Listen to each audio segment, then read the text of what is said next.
सोलंबी स्वरोजगार सोसाइटी ने परजन BEd college Paharpur में वन नेशन वन इलेक्शन विषय पर संगोष्ठी कार्यक्रम का आयोजन किया, जिसमें मुख्य रूप से जिला परिषद अध्यक्ष शारदा सिंह, भाजपा नेत्री तारा देवी, भाजपा ग्रामीण जिला अध्यक्ष घनश्याम ग्रोवर, अधिवक्ता राहुल महतो, प्रकाश बावरी, सुनील मोदक, नेपाल महतो, मंटू रवानी आदि लोग मौजूद रहे। आज एक देश एक चुनाव, ये हम लोग एक सोसाइटी, एक संस्थान जो है स्वावलंबी स्वरोजगार संस्थान के बैनर तले आज परजनीय बीएड कॉलेज में इस कार्यक्रम को रखा गया है।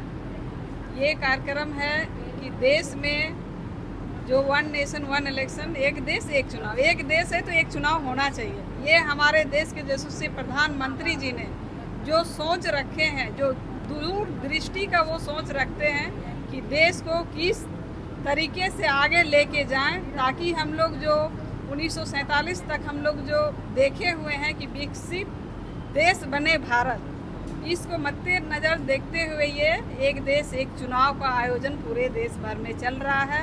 इसमें सभी जितने भी व्यवसायी हैं, डॉक्टर्स हैं, इंजीनियर्स हैं, पूरे देश भर में सबसे वो कोई भी बिल अगर लाते हैं तो पहले वो अपने से नहीं बिल पास करते हैं, वो जनता के बीच में देते हैं कि जनता की क्या राय है। अगर इसमें विरोध होना तो पहले ही विरोध होगा, तो सब जनता से राय लेने के बाद ही हमारे देश के यशस्वी प्रधानमंत्री कोई भी काम को करते हैं। आज कश्मीर से जो 370 हटा, उसमें क्या नुकसान हो रहा है? किसी को लाभ ही हो रहा है।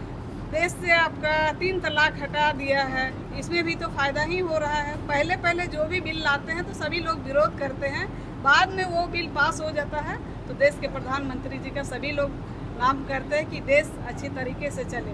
इसमें क्या फ़ायदे हैं?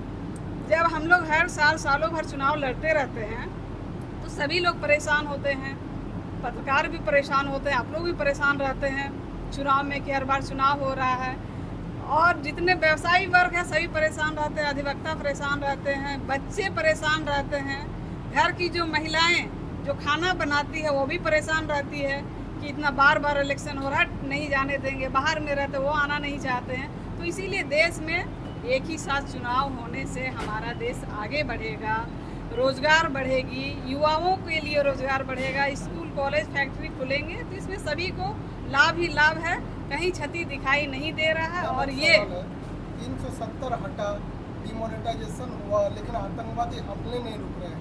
कुछ दिन पहले का आप घटना को देखिए, ये जो अच्छे काम के लिए हम लोग बिल पास कर रहे हैं ना, तो कहीं ना कहीं ये करके देश के प्रधानमंत्री जी को डिस्टर्ब करना चाहते हैं कि इस तरह से हो तो ये बिल पास नहीं हो। लेकिन ये नहीं, जो हम लोग सपना देखे हैं 2047 तक हो सकता है, ये अगस्त में ही पास हो जाए। सबसे समर्थन मिल रहा है, जहाँ जा रहे हैं हर जगह जगह में ये कार्यक्रम हो रहा है, लोगों को हम लोग प्रेरित कर रहे हैं। हर जाति हर पार्टी से अलग हट के ये कार्यक्रम है, तो पूर्ण विश्वास है कि ये बिल अगस्त तक पास हो जाना चाहिए। सबका समर्थन मिल रहा है। हम लोग भी गांव-गांव में जाकर इसका और अच्छी तरीके से परेशान करेंगे। आखिर एक देश एक चुनाव में भाई, देखिए, ये मोदी जी का साफ संदेश है कि हमारे देश में जिस तरह पूर्व में चुनाव होता था 51 से लेकर 1967 तक एक ही साथ सब चुनाव होते थे। बाद में उस टाइम की सरकारों ने अपने लाभ के लिए उस नियम को तोड़ दिया। मोदी जी चाहते हैं कि देश का विकास और तेज़ी से हो, हमारा देश तेज़ी से आगे बढ़े, हमारा विकास करे और तेज़ी से। इसलिए चाहते हैं कि खर्च में कटौती हो, इसलिए चाहते हैं कि पूरे देश में एक साथ चुनाव हो और खर्च में कटौती हो, लोगों को राहत मिले, व्यापारी को राहत मिले, बच्चों को लाभ मिले इसका, और जो सरकारी कर्मचारी जिनको बार बार ड्यूटी में जानी पड़ती है उनको भी लाभ मिले। विपक्ष द्वारा मोदी जो भी बिल लाता है विपक्ष द्वारा विरोध किया जाता है, आप लोग कैसे इनका प्रचार प्रसार करेंगे? देखिए, जिनका काम विरोध करना है वो तो निश्चित रूप से करेंगे, चाहे वो मोदी जी कितना भी अच्छा काम कर लें। विरोधी दल का काम विरोध करना है तो विरोध करेंगे। मैडम, एक देश एक चुनाव संगोष्ठी का कार्यक्रम आज रखा गया था, क्या कुछ कहना चाहिए?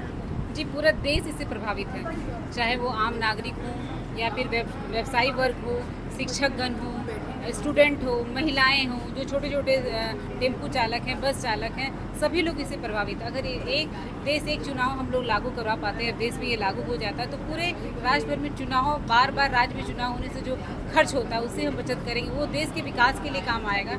जो यहाँ से रोजगार लोग बाहर देश विदेश खोजने के लिए जा रहे हैं, तो अगर हमारा राशि बचता है तो जरूर उससे नई कॉलेजेस बनेंगी, नई स्कूलें बनेंगी, नए रोजगार का स्रोत आएगा। तो हमें लगता है कि ये होने से हर तरह से राज्य हित के लिए काम होगा और देश हमारा विकसित भारत की ओर जो हम लोग स्वप्न देख रहे हैं वो पूरा होगा।